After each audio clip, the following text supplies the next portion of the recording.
Manners respect, people. Manners respect. Hope everybody's doing good. Hope everybody's doing amazing. And all of the people that are doing amazing, keep on doing amazing. Because amazing is always good.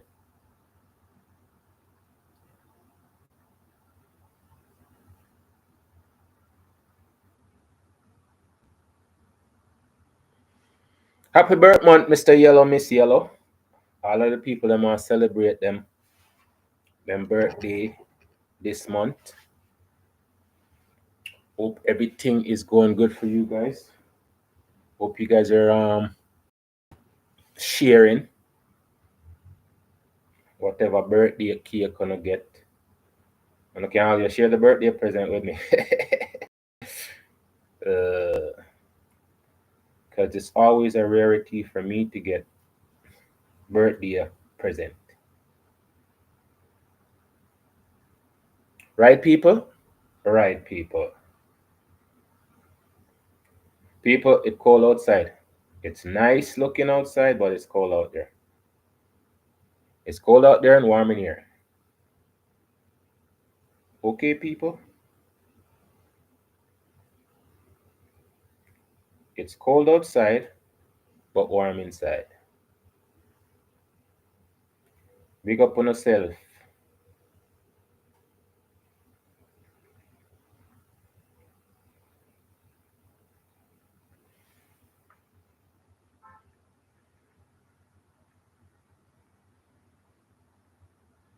Big up on yourself, people. All right, so yesterday, um, well, yesterday's live was about um, the life and the box up of Tupac.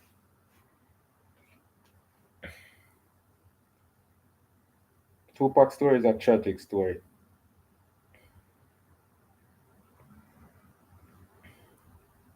because the whole thing about it is there's always enough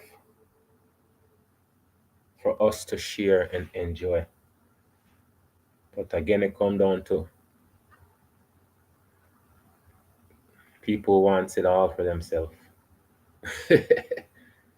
and for them family and friends.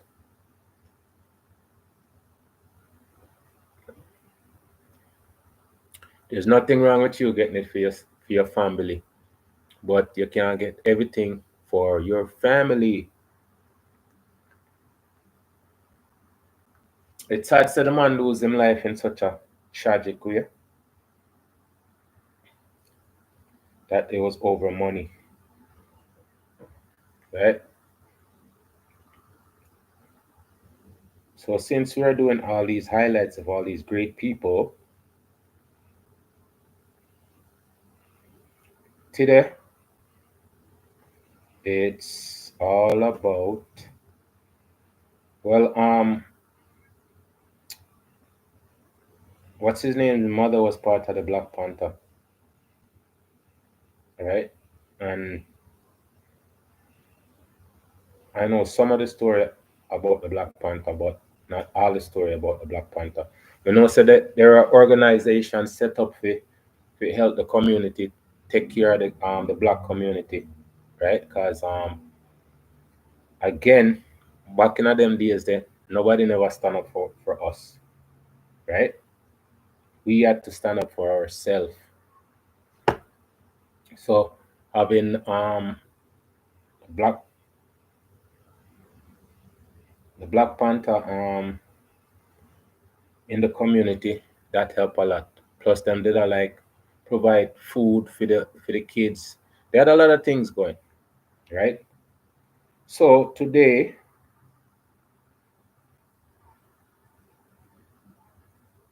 we're gonna drop it. It's WWLTV, and this one is 50 years ago. Black Panther standoff shootout with New Orleans police. Right. So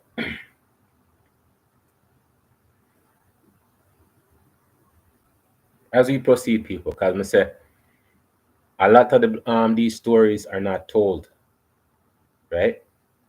And them story, they're watched, but they're not told. So we're going to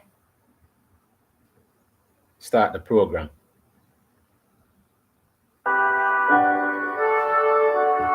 This nation, for all its hopes and all its hopes, will not be fully free until all its citizens are free.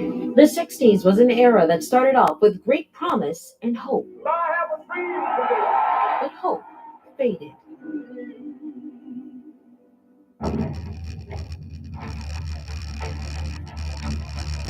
Dr. Martin Luther King, the apostle of nonviolence in the civil rights movement, has been shot to death in Memphis, Tennessee. America was shattered. Riots and protests had taken center stage, and by the mid-60s, a new generation of activists would define the decade. We have not yet achieved freedom from our slave masters. The revolution could be felt politically, socially, and culturally. And America was bearing witness to a movement where the pacifist ways of leaders like Dr. King would no longer suffice.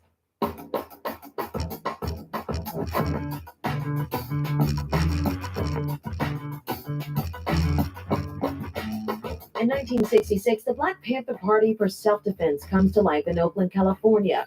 Founded by Bobby Seale and Huey Newton and comprised of mostly young Black people, some in their early teens, they spread far, wide, and fast. It was the era of Black power and Black liberation, and the Panthers demanded decent housing, employment opportunities, an end to police brutality, and a power to determine the destiny of Black people, and a right to defend themselves if necessary. Despite their militancy, the Panthers were well received in the Black community, thanks in part to their free programs and education classes. One of those communities was here in Desire, one of America's largest and poorest housing projects. While the party's efforts to combat poverty and racial injustice made them heroes to some, they became a threat to others, especially the police force. And 50 years ago, that perceived threat would spread to the city of New Orleans, and eventually a long and violent standoff with police. So what led those young men and women to the Desire projects, leading to the violent and tense standoff with New Orleans police that started right here on Piety Street? We asked some of the key players to share their recollection of what happened here 50 years ago and its implications on the city of New Orleans. This is the story behind the standoff.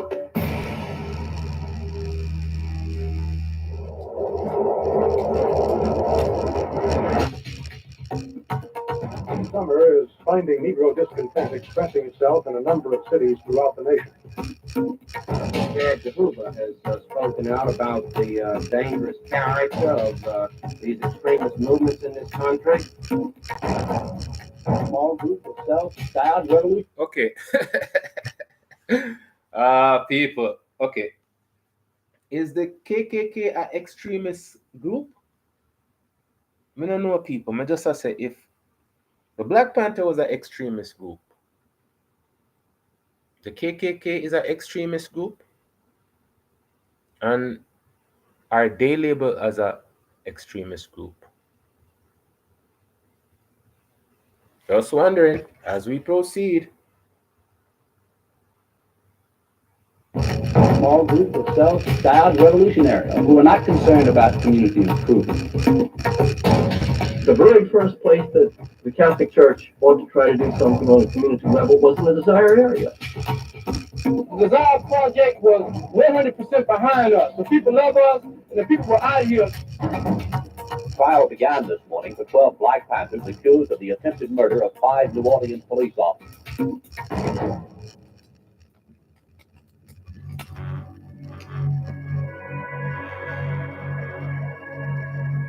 The only thing that was challenging and that was being offered to young Black men at that time was the military.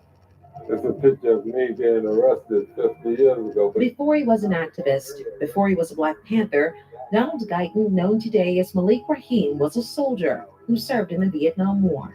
And I was in the Navy for doing the watch ride. I seen what was happening there. The big I was going there doing the march on south. So there was the Watts riot. That was some the Watts riot. Me never hear of the Watts riot before.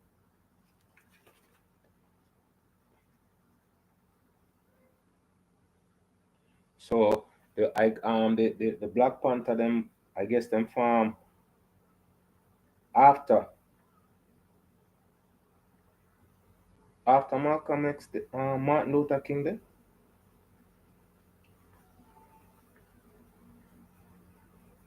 Or when Martin Luther King was active. As we proceed, people. The big I was going there doing the march on Selma. It was during his tour in Vietnam that Raheem, like many other black GIs, became more politically conscious. He was fighting a war overseas in the midst of a racial revolution happening in America. So with that, when I came out of the service. When you came back and you became a welder? No, I was fired. You're fired? Yeah, for asking how to become a welder. Huh.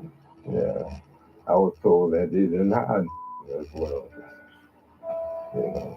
And I was fired on the spot. Just for asking? Oh yes. Oh yeah.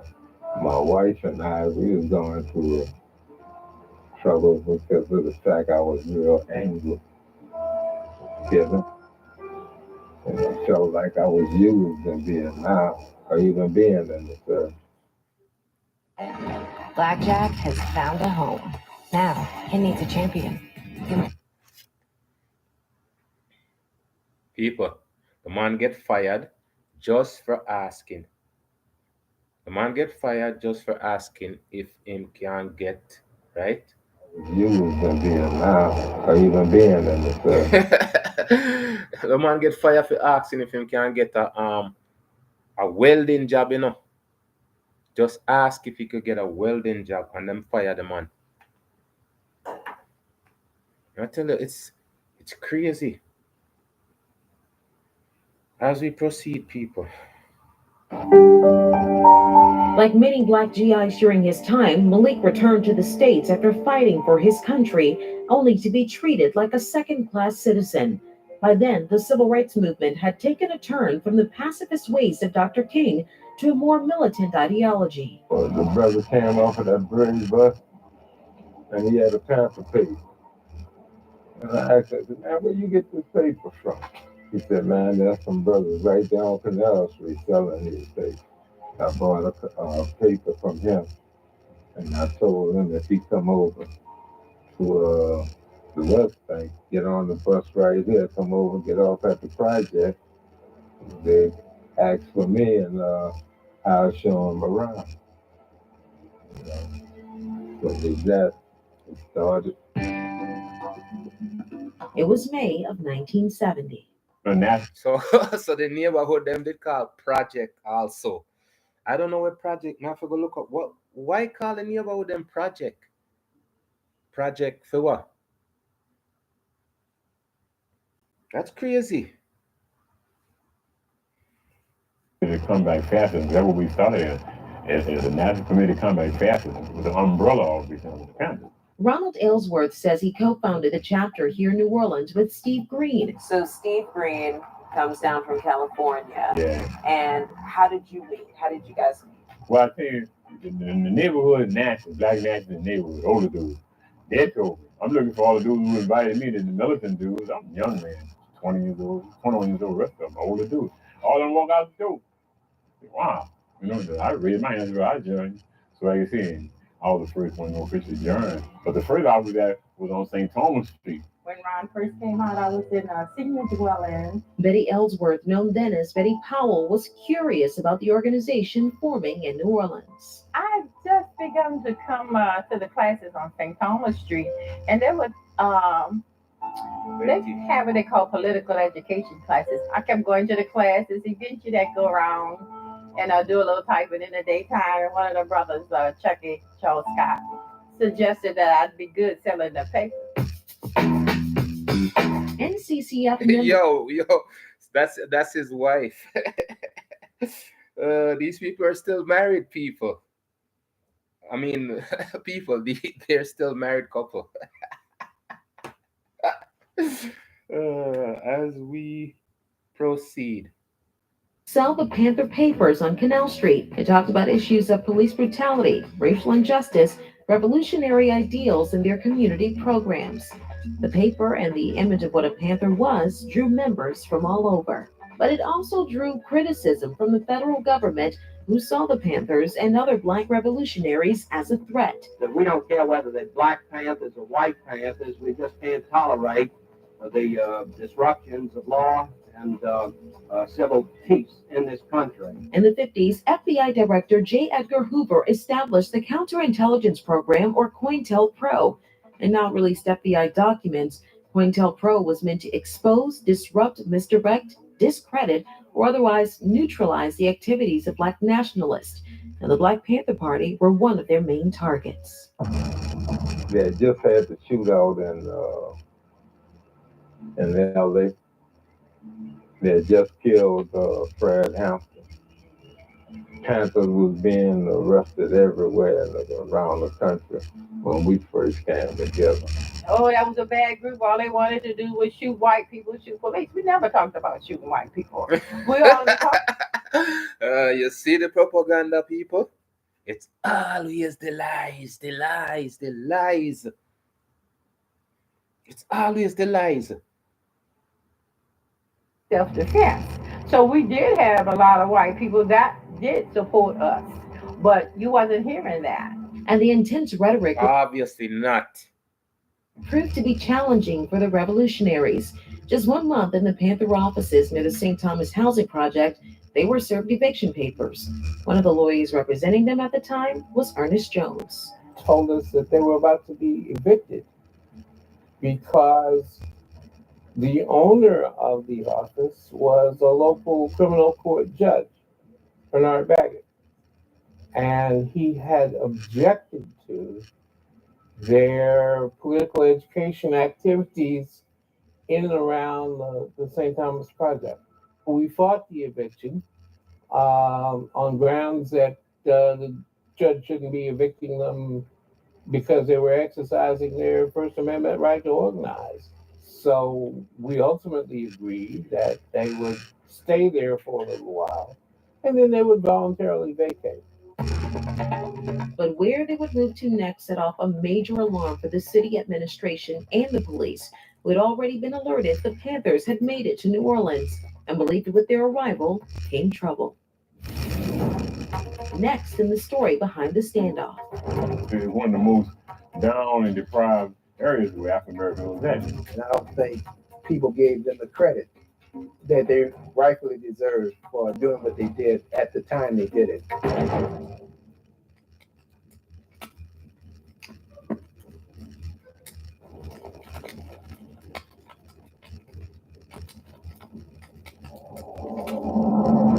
When I asked the National Committee to Combat Fascism how they ended up here in the Desire Projects, I got a couple of different answers. And that was actually the case as I started to dig deeper into the story. You see, 50 years later, details can be very hazy. But what we do know is they ended up here on Piety Street in a building above the Sons of Desire Cultural Center. And while they were making inroads with the community that was once here, the city was already plotting their removal. The 60s was a very bad period for the city of New Orleans and then many other states around. While the Panthers were settling into the house on Piety Street, Moon Landrieu was settling into his new role as mayor of New Orleans. Landrieu, a former state rep and councilman at large, was a staunch advocate for integration. He gained a reputation and enemies in his fight to socially and politically usher New Orleans into a new era. They were leaving New Orleans in the 60s because of the school integration crisis. It multiplied so that many, many whites were leaving the city and going to the suburbs. I believe that the good Well-thinking and sound-thinking Negro people of this state will reject this idea of mixing the races.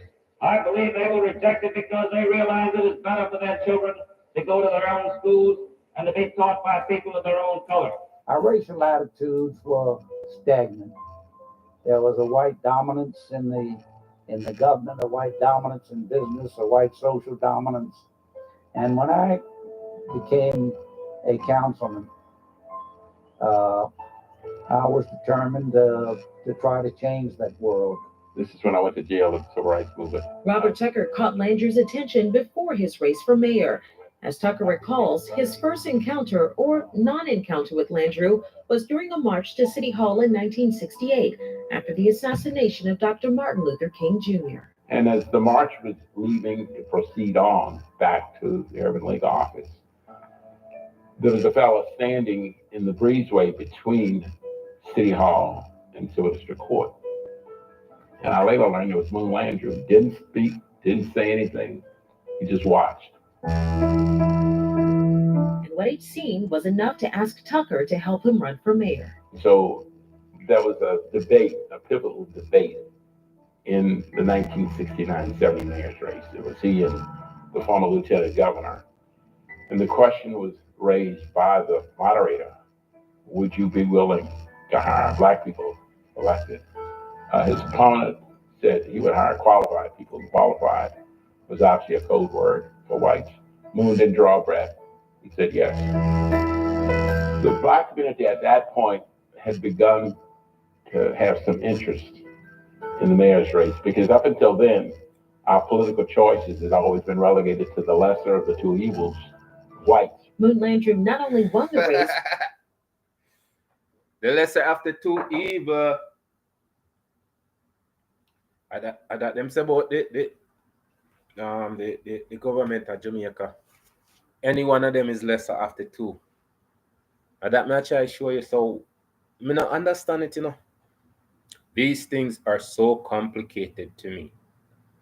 Because why can't we have a good side and a bad side instead of we have two bad sides? Or one bad side pretending to be two bad sides. Huh?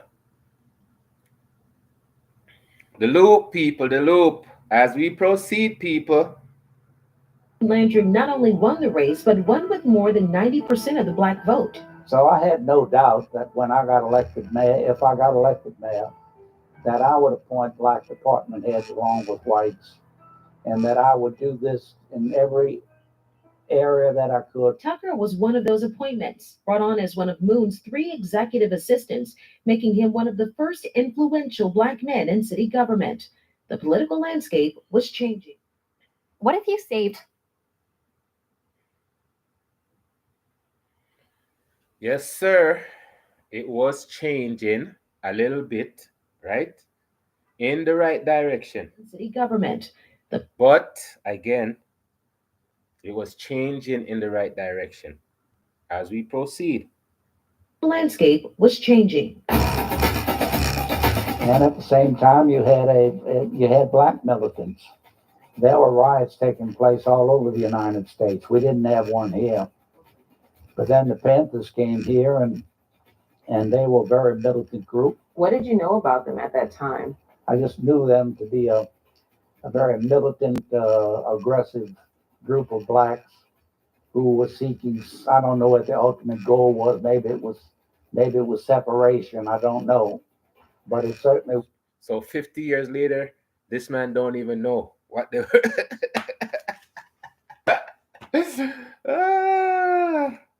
People, I know the people them never know the Black Panther them did want, you know.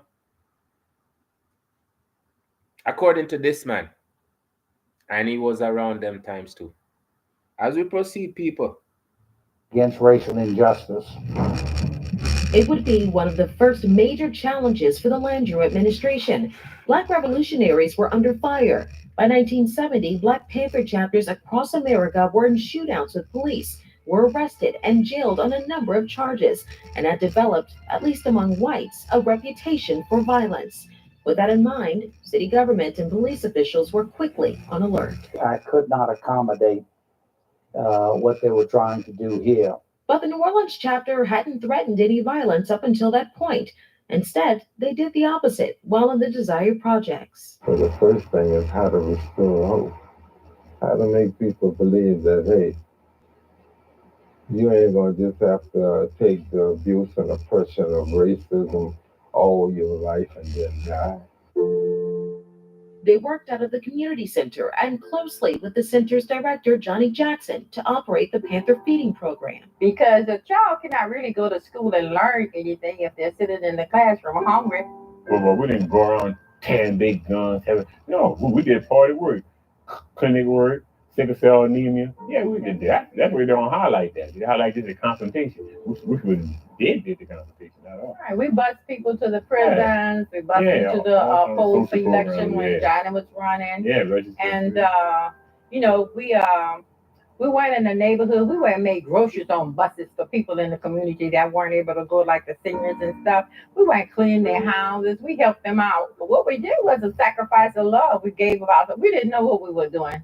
We just saw a need and we jumped in. Although it was painting us like a villain, internal threat, but we was the best thing the community ever had. So I'm not talking about the best in the community. You see, they only painted the Black Panther as radical, this and that, and the people them talk about what self-reliance. Pretty much is. I'm telling you, it's not people.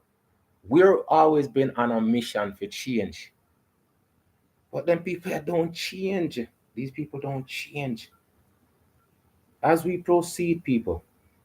In 1970, the Panthers and the city government described Desire as undesirable. It's one of the most down and deprived areas where African Americans was at that really needed our assistance that we could give them.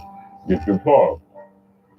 I mean, the murder rate, everything. But when we got back down there, we brought the crime rate, the murder rate down. So we started running a big time out of there. So they're organizing the neighborhood, get the people them up and moving with some sense of responsibility. And that means, one of the things those things is so beneficial to us when we have a community and people care about the people. It's a beautiful thing, to be cared about. I'm gonna tell you, so we never been cared about the whole life. That's why I say it's so important for we love ourselves, for real. Because nobody never care for us, nobody never come save us. All of the people that ever fight to change things, when I look upon it now, I'm not saying them dead in a vein, but when I look upon things now, trust me. This month, I say Cocoa Tea pass off, right? There'll never be an artist like him again. Not in this generation. Maybe next generation. But I'm telling you, so the art of who we are is gone. It's replaced with money. As we proceed, people, I'm telling you, so I'm going to talk bad about we, but we don't talk any better about yourself. As we proceed, started running a big time out of there. We went through Desire, and anybody who lived through that period can attest to this. The safest time in their history of being in that project was when we was there. Bob Tucker was. You see, and at the same thing, the father in the household. Now make sure I take that out, right? And take out the safety, the organization of the community. Them always have to root out the roots first. So we just become branches. There's enough of them things I get to understand now, As we proceed, people.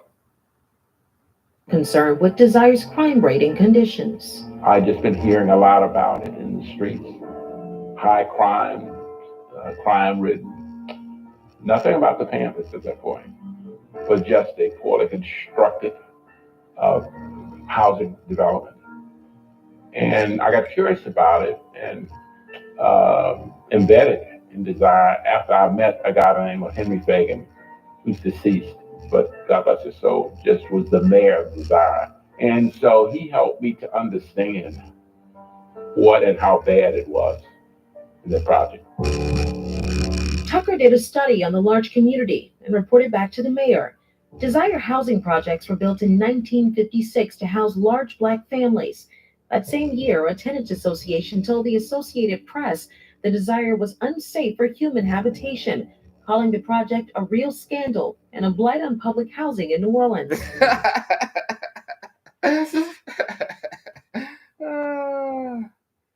And we still call them the project, you know. Well, we call it ghetto now, we call it. But the name for the places, them, it never sound good. So this a place I name Desire Housing Project. It's a project.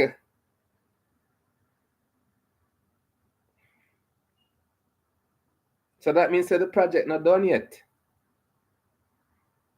Okay. Desire Housing Project. As we proceed, people. Before Desire opened itself to tenants, the infrastructure was crumbling. Now, the Desire project was a mistake from the start. It was built on a dump.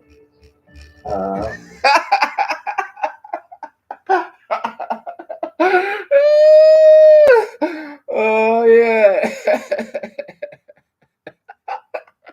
From the start, you know. From the start, the people then pick the dump. The people then put the dump to make the house. Jesus. As we proceed, people. It was poorly constructed.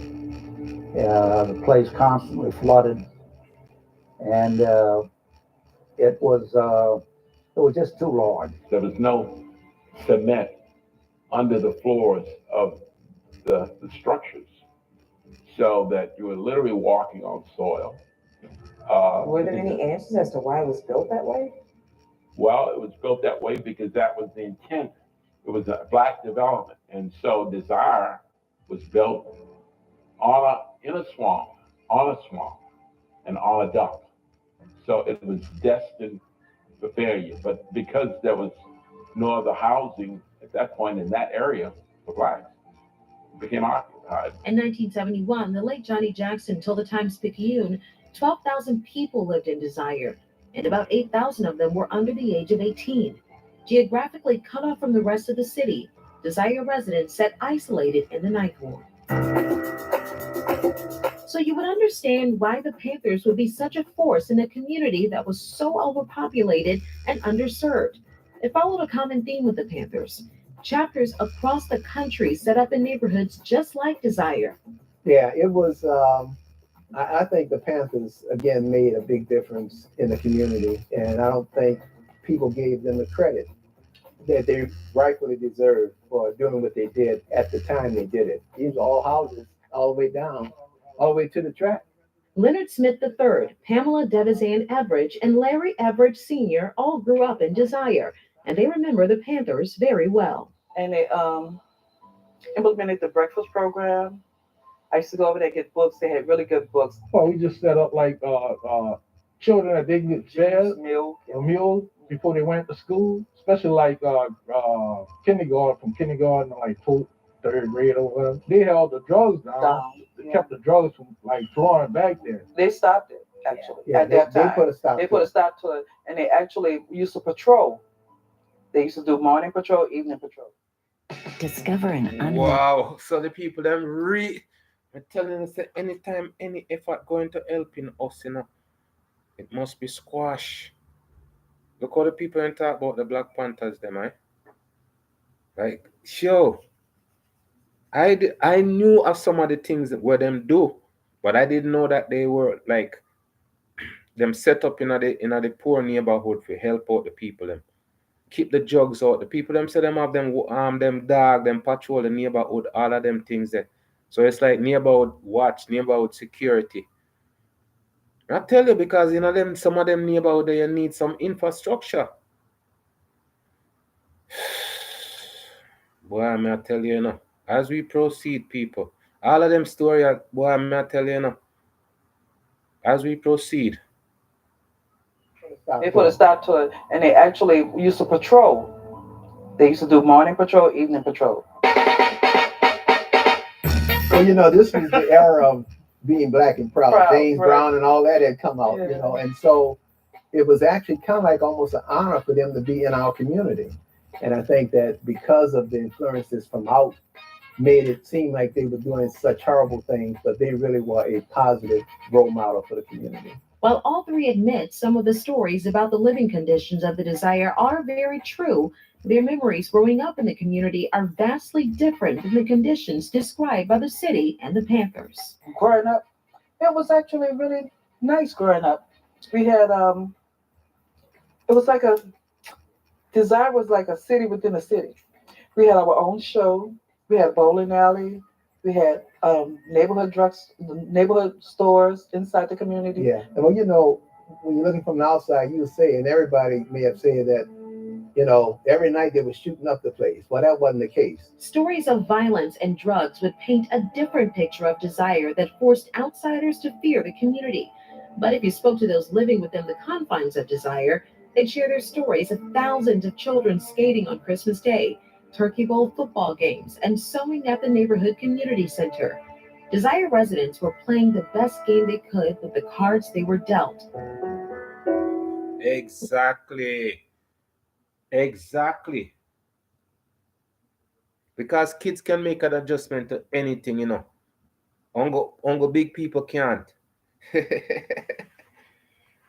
Kids are so willing to learn. Look, listen to the condition and place where them live in, but them still live them life. They're still doing the things, and some of the people them still exist today. But I still we for make the condition better for the kids them, right? Imagine if them have the opportunity to excel. Well, I'm not telling you now. And the people them just label the Black Panther as some criminal this, criminal that, them hate police. But I tell you, so when them have the paper, them can write the narrative, and they always been writing the narrative the wrong way. As we proceed, people. Talks about this in his award-winning documentary, A Place Called Desire. They had about 5 or 6 stores. It was black-owned stores. Black-owned stores. Yeah, they had entrepreneurs in the community. When my parents came in, it was a lot of parents, like husband and wives. So we had like a lot of things. What? What you say? Husband and wife? So I go do probably like when I do a part 3, I can find a documentary that if it's available. A place called Desire. It's a documentary. People, I tell us, once you open one book, there's so much different pages. I tell us, some people don't care about learning because they don't understand why it's so important to learn. As we proceed, people. Kept like young people like active and their mind, you know, keep occupied and stuff. Then we made our own activities, you know, because the city was kind of looked the other way when it came down to stuff that community needed. So when the city wasn't necessarily taking care of Desire, basically, and that's what I said. We can do this stuff, man. I tell you, so once you see them politicians, they never give two crap about. So the people them did have to do what they had to do. Them have their own store, them have their own theater, them have their own bowling alley, all of these stuff was our own, bro. Bowling, and them talk about, you see like how they talk about bowling, like say bowling, you know, we can bowl and them things that people them have their own bowling alley. Ah, boy, I'm telling you, said, sure, them people are just the community, just the way they talk about it, you know. The community, even though to them it's a project. As we proceed, people. Help yourself. Still to come on the story behind the standoff. Well, they wanted us out. They wanted us out. When they cut the line, you hit it one big bang. Boom! Roll my phone. From there, 30 minutes later, it was us and them, a rat-a-tat-tat, shooting at us, shooting at them.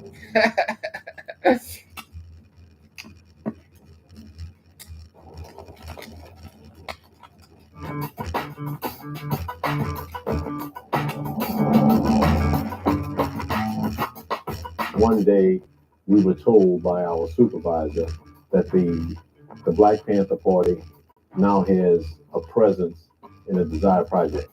And that raised some eyebrows because we're thinking that that's predominantly Black housing development, and they can recruit. By 1968, the Black Panther Party had chapters across America, and their membership had grown to the thousands. But among the influx of members were infiltrators, placed by federal and local government. Infiltrators! Always showing up to our party. Somebody's always getting paid. As we proceed, people. Preston Williams was an NOPD officer who worked to infiltrate radical groups as part of the department's intelligence division. My job was to infiltrate radical organizations and do surveillances, because at that time, Panthers, the Panther operation was high priority to infiltrate and keep a watch on. And it's mainly because the Panther Party nationally had a reputation for confronting police officers.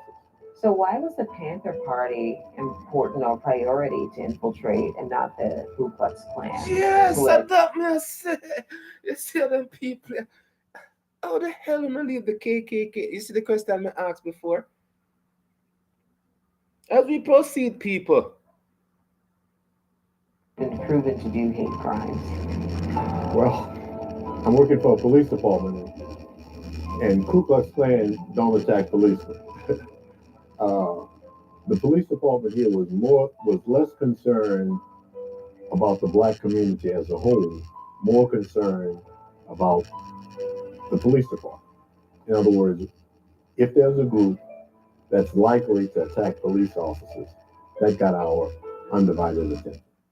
Hey, how much does my Yeah, coworker? but the people them will attack the Black people them now.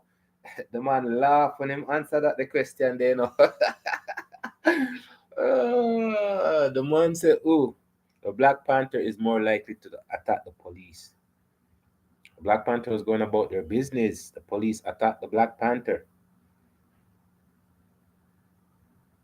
I'm telling you, sometimes all them people are set up things, you know. So obviously the KKK is backing them. All the lynching, the policeman say it in a Rosewood. Him turn him head when the lynching are gone. Him turn him head when the lynching are gone. As we proceed, people. Attack police officers, that got our undivided attention.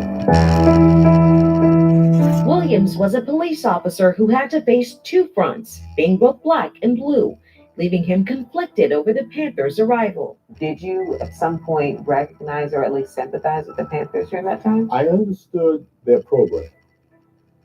Free breakfast in a poor neighborhood.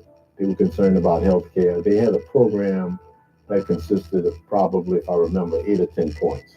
You could not argue with the 8 or 10 points. What I had to argue with was their tendency or their rhetoric about shooting police officers, that in order to protect the Black community, that one time or at some time they would have to confront police officers on the streets. And that confrontation, the first one at least, would come sooner rather than later. The Panthers had been infiltrated by two undercover officers, Melvin Howard and Israel Fields. But according to the Panthers, their infiltrators were outed long before the initial confrontation with police. You were infiltrated by the NOPD with two officers. How did that happen, and did you have any suspicions about them when they joined you? Well, most of us knew that they was police. If they were, Even today, the one they can smell the po them. Po. The man them don't know, so them a po. As we proceed, people, come tell us them always have eyes on us. Right, AI? Like so we don't know already. We knew that they were snitches or rats, but we knew that this was the tactics that was being used around the country. When did you confirm, or what incident happened that confirmed that those two were officers? Who confirmed it to us was some kids, and the kids that seen them knew them from seeing them at Tulane and Broad. And these kids came and told us that, hey man, you know those two guys police. All the little pity they know what you. All the little pity they know what go on. So we have a story on the man. The story is the man I look for him cow. I which YouTube me did watch it pon. And the pitney them come to the man and say, no, we don't know which part no code it. So I'm telling them, say kids always know. Jesus. As we proceed, people. Man, you know those two guys police. Since we know they're, let's just use them. Let's just keep them around. But they wouldn't stay around for long. Can you tell us in your own words what happened to you that night? Well, we were beaten with guns and pushed around. We were also jammed in a corner by some 40, 50 people jumping on us, kicking us, punching us, calling us names as pigs and so forth. That's one of the police one them catch. So you see the ones that they know see them are police a long time. September 14th, 1970. The Panthers held what they called a people's trial, and the suspects being tried were the two NOPD officers who unsuccessfully went undercover. The 14th of September. Unsuccessfully. What happened in that meeting? And I made the mistake of telling them that Fields and Howard was police. Well, we exposed them. We just say travel over to the people. They let them out the door. They went out the door. The people had him, you know. And Melvin Howard jumped over the rail and got away. But Israel Field, the people caught him in the street and beat him. Yeah. And he ended up going running and forming the store. And then they came and got him out of there. Were you sure that you were going to be killed if you did not get away? Well, I felt sure that I'd be killed if I laid there and played dead instead of trying to run. Israel Fields has since passed away, and Melvin Howard, who is still in law enforcement, couldn't be reached for this report. This is Fields' account of what happened during the people's trial. And the people were talking about dealing with some pigs. So they took us both and they stood us in the middle of the floor and began asking the people if they thought we were pigs. So they said no one would be recognized unless you raised your hand. But if we raised our hand and we said something we were cut off, we weren't permitted to continue because we were hit upside the head with a pot. He was hit once and I was hit twice. The second time I was hit, I grabbed whoever it was that was swinging the pot. And that's what brought the crowd of people on top of us in the corner. They began kicking us and stomping us. Most of them were people in and off of the streets and from that area and from other areas in the city. Were they Black Panthers? Some claim to be. The party itself did not touch them. We gave them back to where they come from, the masses. Just days before Fields and the people, they just kick them, turn them over to the people, them jungle justice style. Even though there's no jungle. And it's injustice. People. So, The Black Panther them never beat them, but them are gonna get blamed for beating them. The people them decide, right? They never box them up, them just beat them. But you know, that's gonna stir up the ants nest as we proceed. Were outed, the Landry administration met with the newly appointed police chief, Clarence Geruso, after Clarence Broussard, a neighborhood grocer and owner of the building the Panthers were currently occupying, moved to have them evicted. And the black owner came to me and told me these people were occupying his house. So I told him to go get an eviction notice from the court, which he did. This gave the city and Chief Geruso what they needed to move forward. Tension was mounting. I got a call that night from a member of the party who said, we'll be in some trouble. We found out about undercover agents, and the cops are going to vamp. That was the lingo of the time. And What's that? vamp? Yeah. Vamp meant a raid, an early morning raid in which people often got killed, but somebody always got arrested. The Black Panther Party was named the Black Panther Party for Self-Defense. And one of the party principles that we understood perfectly was that they would defend themselves if attacked. And so they were prepared to do that. September 15th, 1970. Well, we was out on the porch talking with Liz Hodges' mother. She was trying to get Liz out the house. And then all of a sudden, they said, come on inside. You know, we seen them in line up. They're about ready to attack. We told the sisters to get this kid and get out. We got on the phone, we called David Hayes, the chief of staff in California. And he told us, he said, look, don't y'all put up no resistance, you know, give up. But before it falls, when they cut the line, you just hit a one big bang. Boom! Roll my phone. And from there, 30 minutes later, it was us and them, a rat-a-tat-tat, shooting at us, shooting at them. I could see it coming out of the schoolyard. I mean, it was right there. And you hear all of this pop, pop, pop, pop. It wasn't no plastic in it. Yeah, it was real ammunition. When the shootout happened, we had our location by the window, and him and I was at the same window. But I always get messages. Yeah, gunshot a bus, you know. Okay, and it was so it was a legal eviction, that's true. Yeah. It was a legal eviction. So police them did have a right to come in still. As we proceed, people. Location by the window, and him and I was at the same window. So when it stopped, he asked me to crawl to the different rooms, find out how many was injured, how many was dead. And whenever I crawled through the room, you know, and I would ask the same question, how many injured, how many dead? Instead of getting the same response.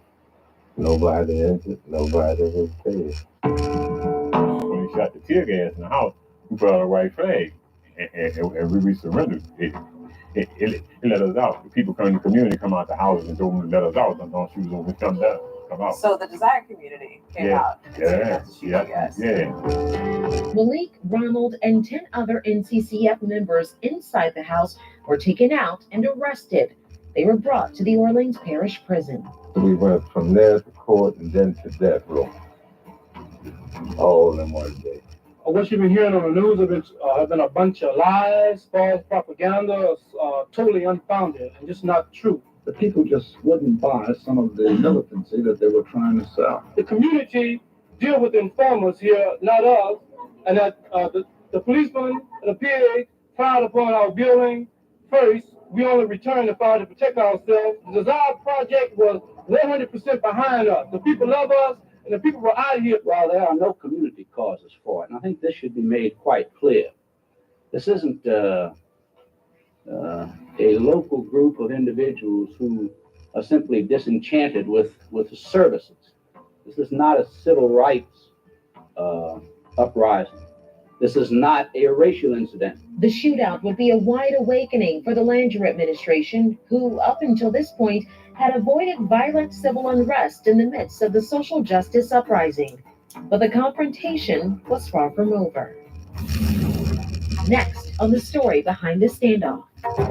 They came and got us because they said that the Black Panthers was going to hold us hostage to use us against them. I got shot with double O buck. It went through my breast and came out my arm. Double buck.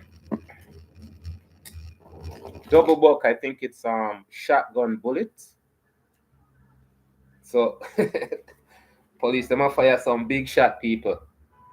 As we proceed.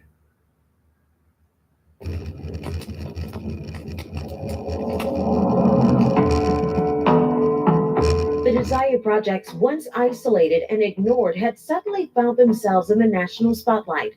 More than a dozen members of the National Committee to Combat Fascism were now arrested and charged with 5 counts of attempted murder after the 30-minute shootout with police.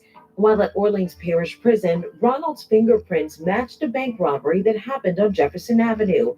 He would soon be sent to Angola State Penitentiary. Now, why did you rob the bank? Well, you get some money for our expenses.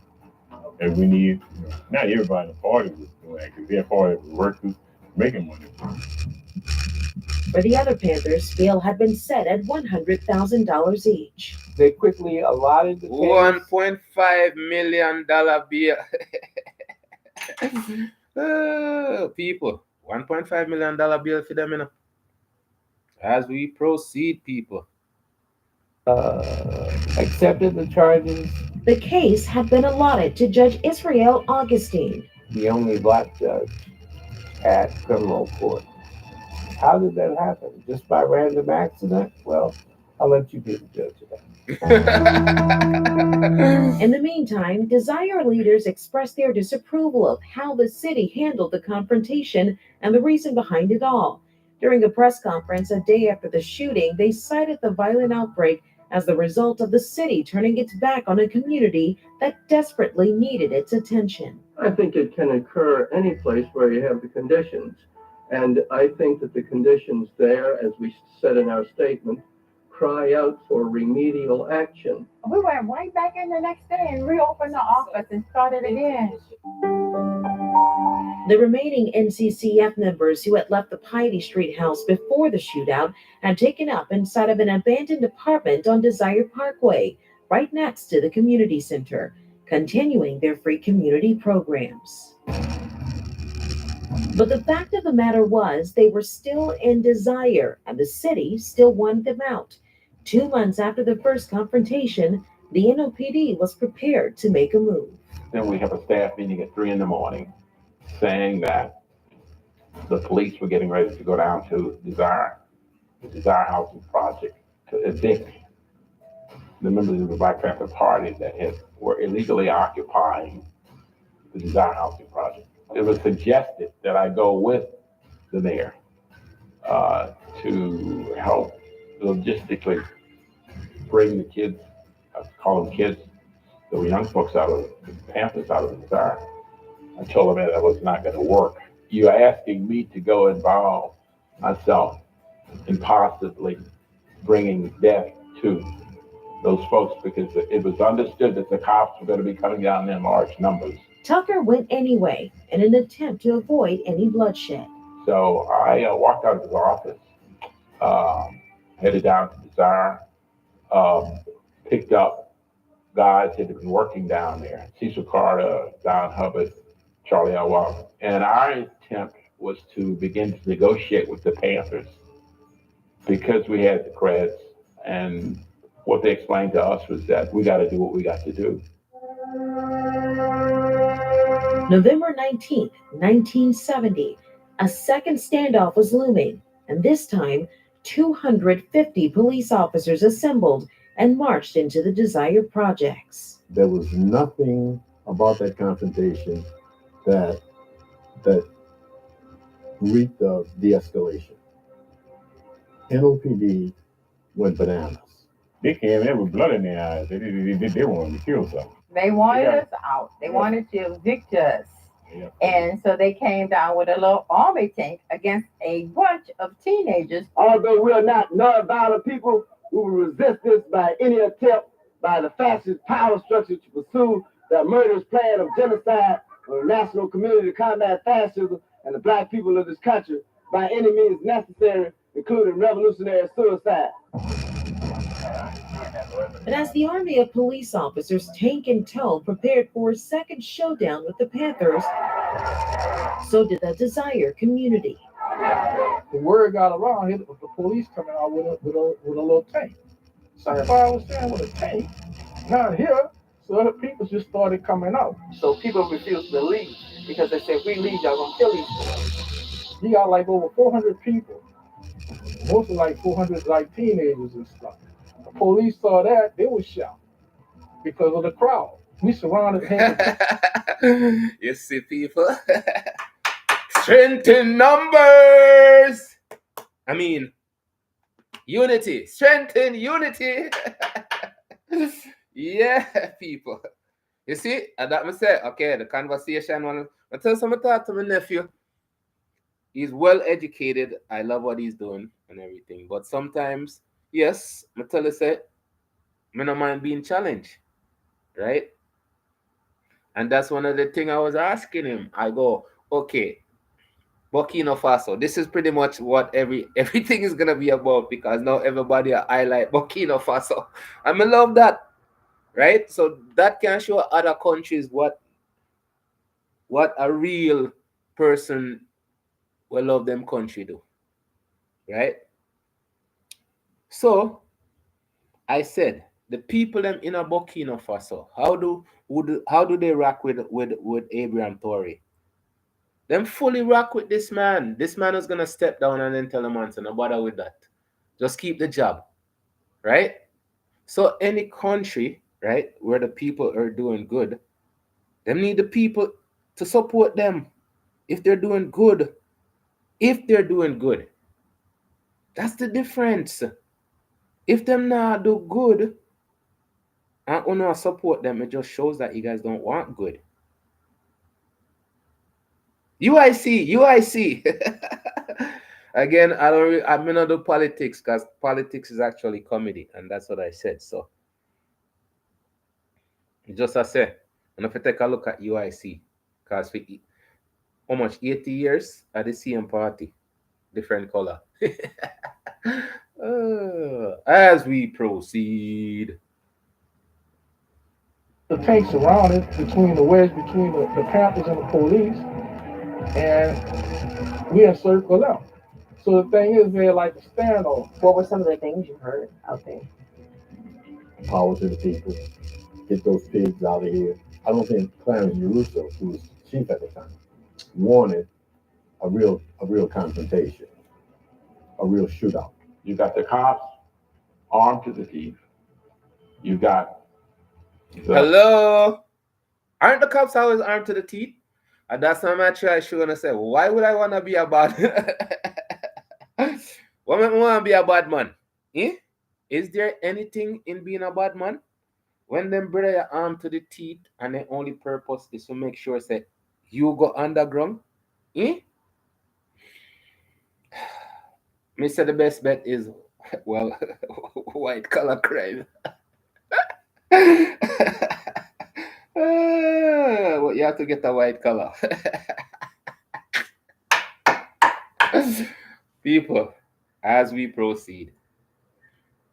People that are the citizens that live in the residence of Desire, and they're literally face to face, facing off. And of course, the Panthers in the building that they had taken up in Desire. And so it was a tense situation. All it took was just almost anything to set it off. It was suggested to the mayor that you got to pull the cops out. Ultimately, Landrew and Chief Giarusso agreed.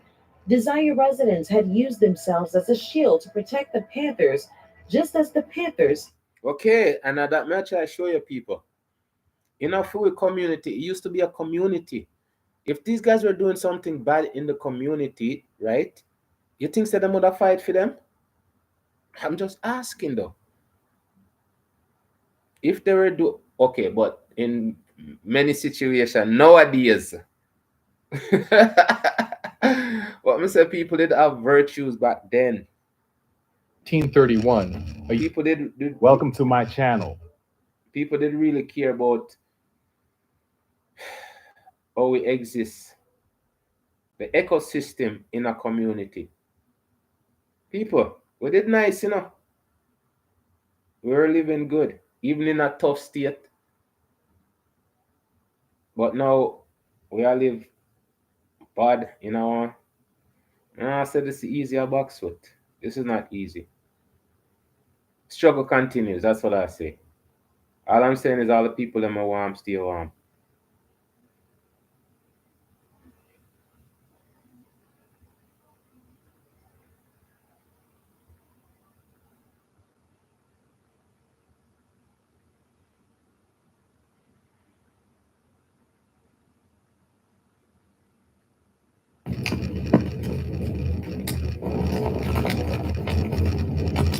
So they want that. People say what they should do. We have done nothing to stop the violence that is being perpetrated against these people. The NOPD and city administration made national headlines after the violent shootout with the NCCF. It even brought actress and activist Jane Fonda to the Desire neighborhood. We're having a demonstration in front of the Housing Authority office to demonstrate support for the NCCF and to... Okay, and that me said, there's always some people on their side who's always fighting for us. Because it's not always everybody. Some people understand what injustice is, you know. Some people know what injustice is. Some people don't care about injustice. As long as there's profit. As we proceed, people. Jane Fonda, you know how big that actress there was? As we proceed, people. to demand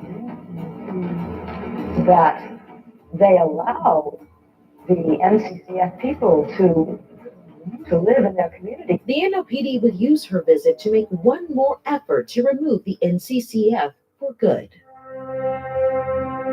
November 25th, 1970, Jane Fonda rented 4 cars to transport some of the members of the NCCF and their supporters to the Revolutionary People's Constitutional Convention in Washington, D.C., but they wouldn't make it past state lines.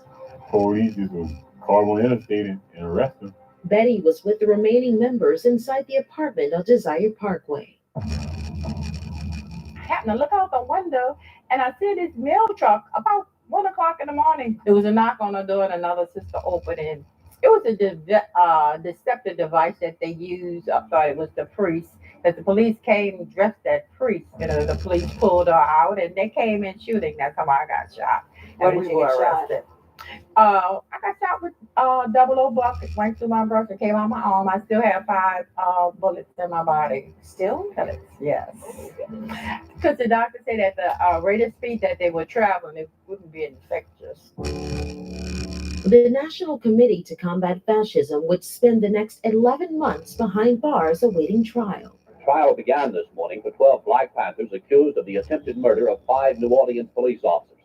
Part of the Panther program, part of the 10-point program was that Black people should be tried by a jury of their peers.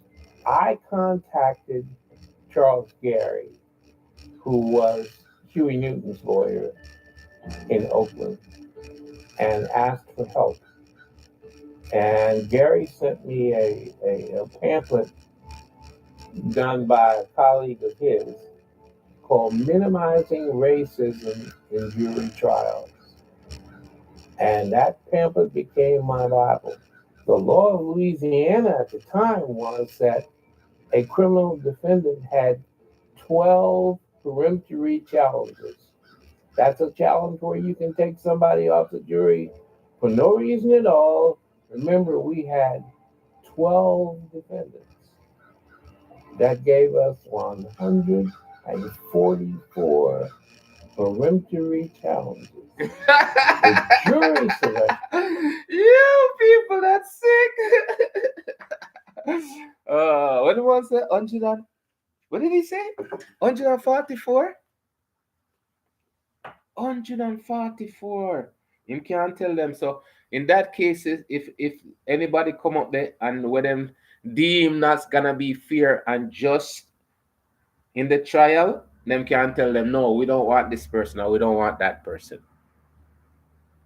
As we proceed, people. Took over a month. The trial only took a week. The NCCF members arrested for the September 15th shootout with police would be found not guilty on all charges. It was the first Black Panther trial in the country to be tried by a Black judge and a majority Black jury. In 1970, the city of New Orleans successfully stopped the Black Panther Party from maintaining a foothold in the desired community. But some would say they failed to address why the Panthers were needed in the first place.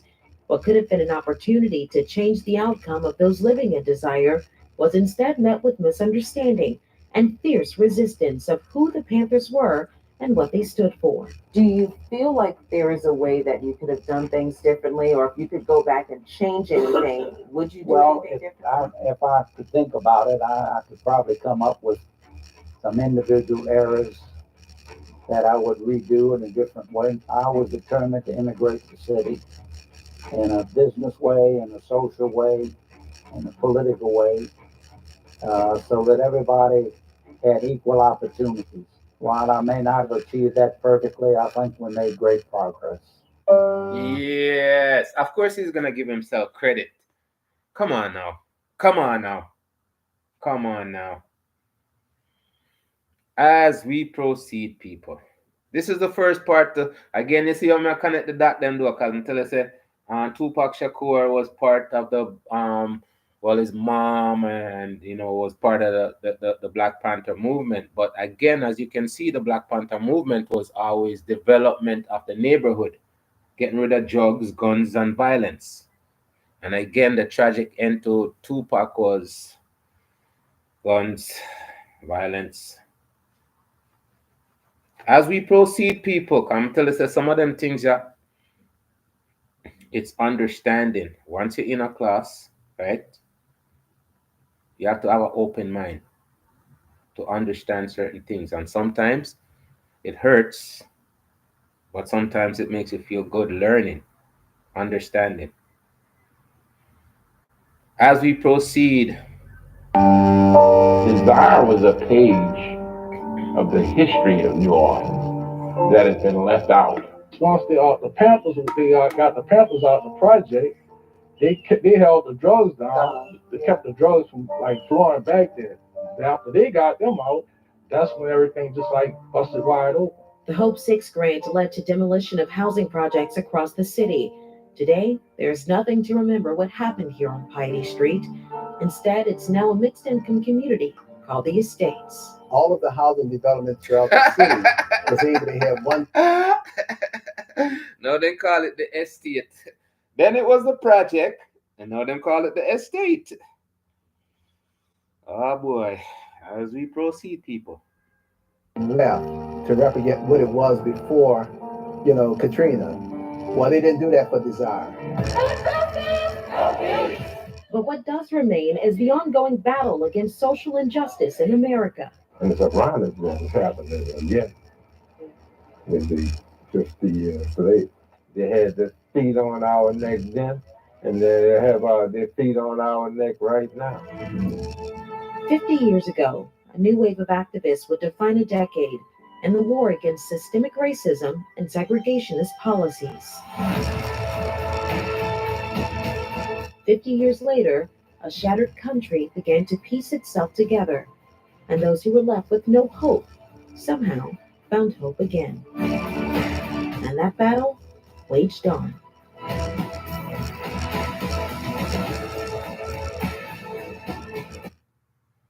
Yeah.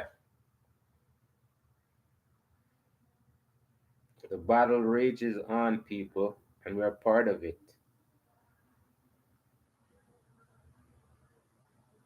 We're always going to be part of it.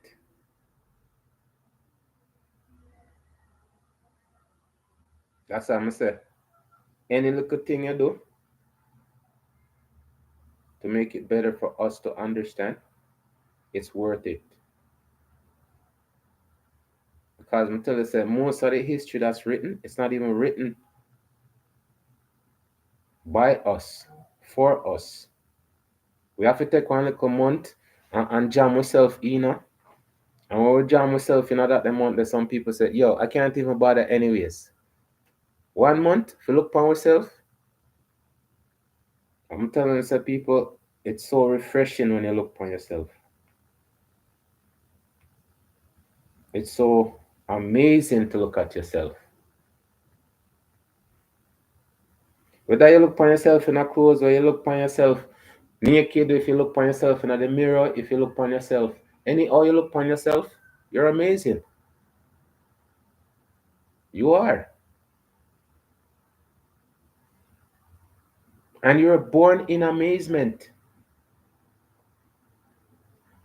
It's within you, like them great people before us. We just show them amazement. Them just show them amazement by just being themselves, knowing there's better. Not just for themselves. Them people never say them want to control the neighborhood, gangs and guns and shoot it out with police. No, them want better men for the. And this a man 50 years later, the man say, I don't even remember what, I don't even know. I don't even know what they wanted. Them want a better community. The place they call desire, they should have called it undesire. It was built on a dump. So it was built to fail in the first place. So I'm look on them thing at people and I see how we hate each other. How we love to hate, criticize, and put down each other. Meanwhile, these people are great at anything and everything what them do. Them just show with them greatness by just being alive. Just taking breath and just making things better. Them just take the bull by the horn and change things. Because these people are talking 50 years later. If 50 years later, then could have said, well, you know what? They were all a piece of crap. And I didn't agree with nothing. But the people talk them truth. Past, present, future. It will never change until we realize that we can change it. And no one person can change it. It's going to be like-minded people. Because all the people that will try to change it, them always end up boxed up. Die with a broken heart. Die depressed. Never get the job done. So who for job them I try to get done? I fit them job? It's our job. We're not supposed to ignore them great people here. But again, it's only like-minded people do like-minded things. What them say? Great minds don't think alike. Great minds just think. We don't need no company. One big up my brethren DJ Friday that I bought some thing there today. Some cocoa tea. Right? 1 and 2 people shove out the headline. Oh my god, cocoa tea bar. Yeah. But you don't know it's all sensationalism, right? Nobody they don't care about nothing anymore. Other than likes, views, tap up the screen.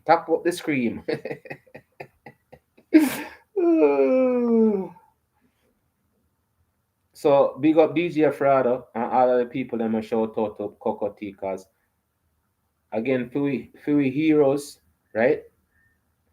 If they're not the highlight TikTok and them thing there, right? 2 minutes of fame, it not worth it. But again, people, I'm too old for the sensationalism and the trending. All of them sitting there. I have to stay grounded. I try to sell a couple bags of sauce and I may have difficulty to do that. Just a man send self 5,000 case of sauce, and that'll be my ultimate spot. 5,000 buckle of sauce are delicious. So if I try to do what I do, I will continue to do what I do. I suggest the same thing to the owner people. Who's doing what they're doing, continue doing another. It's not gonna show right away again. But stick to it. And I might have to change a few this and a few that. Right? Probably get some people genuine. Right? But success is at our fingertip. That's why it's called Be Unlimited. And there's always more to come. There is a lot more to come. So people, thank you very much for showing up. Thank you very much for the rewatch. I see my videos are getting more than 5-6 watches. And I much love that and appreciate that. As we proceed, people, like, share, subscribe. I'm out.